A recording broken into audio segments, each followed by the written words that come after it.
நேரம் இந்த சமூகத்துக்கு தலைமை பொறுப்பு யார் என்ற ஒரு கேள்வி வருது.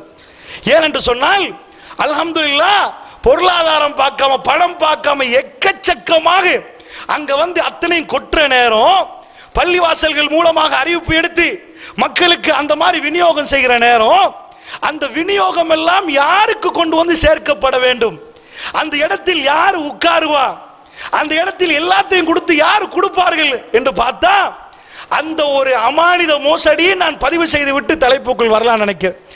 இந்த நாட்டில் யார் தலைமை பொறுப்பில் இருக்கிறார்களோ அவர்கள் அல்லாஹ்விடம் பதில் சொல்ல வேண்டும். யார் இதுக்கு பொறுப்புதாரிகளோ அவர்கள் அல்லாஹ்விடம் பதில் சொல்ல வேண்டும். நான் தாக்குவதற்கு பேசவில்லை, நேர்மையாக கண்ணோட்டத்தில் நான் நிறைய சிந்திச்சு பார்த்தேன். ஏனால் அந்த அளவுக்கு பாதிக்கப்பட்ட நேரம் என்ன நடக்கிறது என்றால் தண்ணி போத்தலை கொண்டு வந்து நல்ல நோக்கத்தில் இறக்கிறார்கள், போத்தல் போத்தலாக அட்டிக்கி வைக்கிறார்கள், வர்றவர்களுக்கெல்லாம் கொடுக்கிறார்கள்.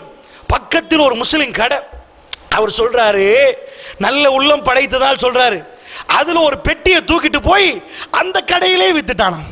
ஏனண்டா யாருக்கு கொடுக்கிறது யாருக்கு கொடுக்க கூடாது, யார் எப்படி கொடுக்கிறது எதுவுமே இல்லாம யார் பொறுப்பு, யார் கையில் அத்தனை ஒப்படைக்கணும், வர்றவர்கள் எல்லாம் கொட்ட அங்க சில கல்வர்கள் உருவாயிட்டார்கள்.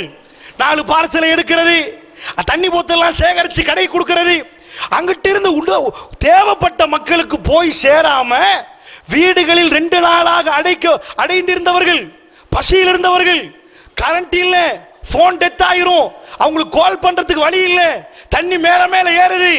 இந்த மக்கள் எந்த வகையிலும் அவர்கள் வந்து அவர்கள் சின்ன போட்டு தேவைப்படுது, சின்ன போட்டு தேவை என்பதை டிசாஸ்டர் மேனேஜ்மெண்ட் சொல்லவில்லை, அங்க உள்ள முஸ்லிம்கள் சொல்றாங்க.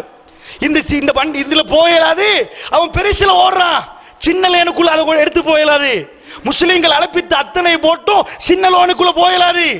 அதுக்கு பிறகு சின்ன லேனுக்குள்ள போய் அது சும்மா கேட்டு அவன் கேட்கிறான் இல்ல, ஜனாதிபதி கியாண்டு வண்ணன் வைனனுக்கு சொல்லி அது மூலமா தாக்குதல் பண்ணி அது மூலமா அங்க மெசேஜ் அனுப்புறாங்க, நீங்க சொன்னது கேட்ப நாங்கள் அனுப்பிட்டோம், 3 மெசேஜ், அது பாராட்ட வேண்டியது. அப்ப இங்க இருந்து பொதுமகன் சொல்லிதான் அந்த போட்டில் எடுக்க வேண்டிய நிலைமையை தவிர உள்ள முக்கியமான தரப்புகள் இயங்கவில்லை. இந்த நேரத்தில் இந்த வந்ததெல்லாம் ஒழுங்கா விநியோகம் இல்லாம வர்றவர்கள் தண்ணியிலிருந்து வர்றவர் கையிலாவது ஒரு தண்ணி போத்தலை கொடுக்கறதுக்கு ஒரு பார்சலை கொடுக்க தண்ணி சாமானிலாம் பேரும் வர்றதெல்லாம் இங்காலே முடிச்சிருவாங்க. அப்ப நான் யோசிச்சு பார்த்தேன், பள்ளி பள்ளியா சேகரிக்கிறார்களே, ஒன்றிலே மோசடி நடக்கல, எல்லாம் பொதுமக்களுக்கு போகுது. இந்த பள்ளிகளுக்கெல்லாம் தலைமை பொறுப்பு யாரு? ஜமியத் உலமாவா அல்லது வேறொருவரா? ஏன் அவர்களுக்கு அங்க வந்து டேபிளை போட்டு நாங்க கொடுக்கிறோம்ப்பா, எல்லாம் எங்கள்கிட்ட தந்துருப்போங்க, அங்க 4 பேர் இங்க 4 பேர் அங்க 8 பேர் இங்க 8 பேர்னா யாருக்கு யார் கொடுக்க போறீங்க? இவ்வளவு வீணடிக்கப்படுவதே சொத்துகள், இவ்வளவு வீணடிக்கப்படுவதே சாப்பாடுகள், இதை எடுத்து ஒழுங்கா கொடுப்போமே என்ற உணர்வு வரக்கூடாதா? அந்த உணர்வு வரவில்லைன்னு நாம் சொன்னால் பிழையா? அப்ப எதுக்கு இந்த நாட்டில் சமுதாய பிரச்சனை என்று வர்ற நேரமும் நீங்க இல்ல, மார்க்க பிரச்சனை வரப்போக்குள்ள நீங்க வழிய போறீங்க. அப்ப எதுக்கு இருக்கிறீர்கள்? அமானித மோசடி மக்கள் அவல நிலையில் இருக்கிறார்கள். ஜமியத் உலமா சார்பாக ஒரு போட்டு போடப்படவில்லை.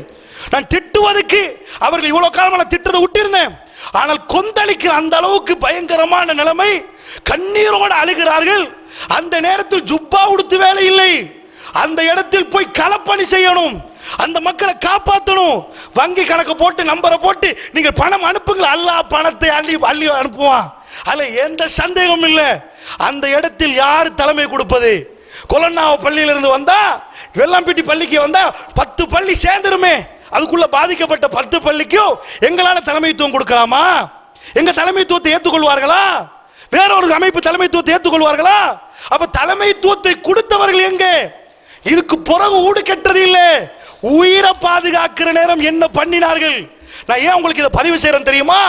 ஒரு புறத்தில் இந்த சமுதாயம் நல்ல நிலைமையில் இருக்கிறது, யாரு தலைமையில் உட்கார்ந்து கொண்டிருக்கிறார்களோ, யாரு தலைவர்கள் என்கிறார்களோ அவர்கள் இங்க இருந்து மெசேஜ் அனுப்பலாம். நீங்க என்ன பண்ணி அந்த களத்தில் செய்தார்கள் என்பதை கேளுங்க. அவ்வளவு முஸ்லீம் பள்ளி வாசல் இருந்து பாதுகாப்பு பொறுப்புக்கு அவங்க வந்து என்ன வேலை செஞ்சாங்க, எந்த பொறுப்பை எடுத்தாங்க, எந்த ஊருக்கு போட் போகல, எதுக்கு போச்சு என்று கேட்டார்களா? விவரம் எல்லாமே யாருன்னே தெரியாது. அங்கே ஒருத்தர் தெய்வம் வந்திருந்தார், வெள்ளவத்தில் ஒருத்தர் வந்திருந்தார், அவருக்குரிய சக்திக்கேற்ப அவர் செய்கிறார். அல்ஹம்துலில்லாஹ், அவர்களுக்கெல்லாம் அல்லாஹ் கோடி கோடியாக நன்மை கொடுப்பான். ஆனா பேரடித்து தலைமை என்று சொன்னவர்கள் ஏன் அங்கே வரவில்லை? ஒரு சிலர்கள் ராத்திரி பகல் இல்லை, தூங்கவே இல்லை, அவ்வளவெல்லாம் வேலை செய்தார்கள். அந்த மக்களுக்கு நீங்கள் கட்டாயம் துஆ செய்ய வேண்டும், அவர்கள் யாராக இருந்தாலும். ஆனால் தலைமையில் உள்ளவர்கள் பணம் சேர்ப்பது மட்டும்தான் வேலையா? அதை கொடுப்பது மட்டும்தான் வேலையா? இந்த இடத்தில் இவர்களை நிர்வகிக்கிற பொறுப்பு, அவர்களை சேர்ந்து என்ன பண்ணணும் என்று செய்கிற பொறுப்பு இல்லையா? இதனால் சொல்லுகிறேன், நான் ஏசுவதற்கு இல்லை, அவர்கள் நியாயமாக சிந்தித்து பார்க்கட்டும். ஒரு தடவை உட்கார்ந்து இல்லை என்றால் அவர்கள் வாபஸ் வாங்கணும். நாங்க தலைமை இல்லை, அமானித மோசடி பண்ணாதீங்க, உங்களால் அந்த களப்பணிகள் செய்ய முடியலண்டா, அங்க போய் நேர்மையாக மக்களுக்கு நியாயமாக களப்பணியாற்ற முடியலண்டா, இதுக்கு இன்னொரு அமைப்பை நாங்க கொடுக்கிறோம், இதுக்கு பிறகு நாங்க இந்த மாதிரி வேலைகளுக்கு வரமாட்டோம் என்று ஒதுங்கிடணும்.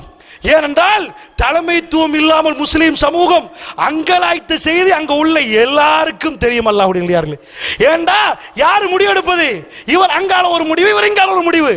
இதனால் பல மணித்தியாலங்கள் வேலை, ஒரு சில மணித்தியாலங்கள் வேலை பல நாட்களாக தாமதப்படுத்தப்படும். ஒரு தலைமையிலிருந்து உத்தரவு போகாட்டி அந்த ஒரு பாதிப்பு நிலைமையை நாம் இதில்